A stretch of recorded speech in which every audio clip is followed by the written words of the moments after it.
সাংবাদিক আশা উচ্চবিত্ত যুবতী। স্থান সাগরের ছোট ভাড়া বাড়ির এক কোণ। সময় গভীর রাত। দৃশ্য শুরু। ঘরটি খুবই সাদামাটা। একটি টেবিল, কিছু বই এবং ছড়ানো খবরের কাগজ। বাইরে থেকে চাপা গুঞ্জন এবং মাঝে মাঝে স্লোগানের আওয়াজ আসছে। সাগর পায়চারি করছিল আর আশা একটি পুরনো চেয়ারে বসে আছে।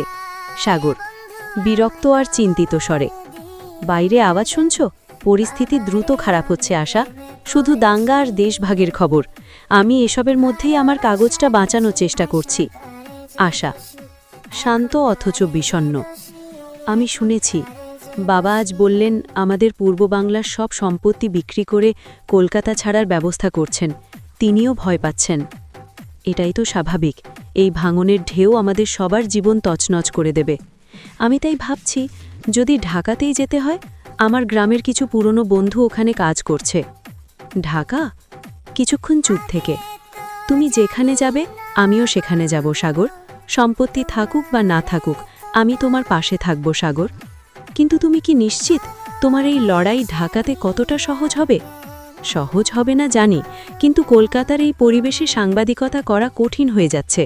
হয় এক দলের পক্ষে লিখতে হবে, না হয় মুখ বন্ধ রাখতে হবে। আমি সেটা পারবো না। আমি সত্য লিখব। হয়তো ঢাকাতে গিয়ে সেই নতুন করে শুরু করার সাহস পাব। আশা উঠে দাঁড়িয়ে সাগরের কাছে এসে, সাহস তো তোমার জন্মগত, কিন্তু আমার কথা ভেবে দেখেছ? তুমি আমায় সেই নতুন জীবনে কিভাবে নেবে? তোমার পরিবার, তারা কি আমায় মানতে পারবে? তোমার পেশা, তোমার আদর্শ, এই সব কিছুর সঙ্গে মানিয়ে নেওয়া?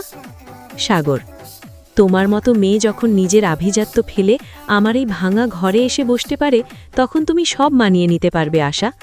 আশার হাত ধরে, আমার পরিবার যদি নাও মানে, তুমি আমার পাশে থাকলে আমি গোটা সমাজের বিরুদ্ধে লড়তে প্রস্তুত।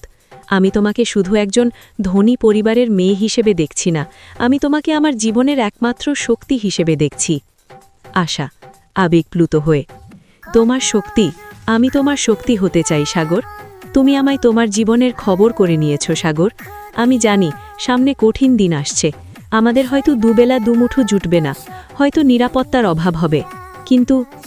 কিন্তু আশা চোখে জল নিয়ে, কিন্তু তোমার আদর্শ আর আমার ভালোবাসার জোর, এই দুটোই আমাদের বাঁচিয়ে রাখবে। আমরা এক নতুন দেশের, এক নতুন জীবনের ভোর দেখব। চলো আমরা ঢাকাতেই যাব। সাগর আশাকে জড়িয়ে ধরে, তোমার এই সাহসটাই আমার সবচেয়ে বড় অবলম্বন মেম সাহেব। বাইরের কোলাহল কিছুটা বাড়ে। সাগর এবং আশা একে অপরের দিকে তাকিয়ে থাকে, চোখে অনিশ্চিত ভবিষ্যতের ভয় এবং গভীর প্রেম।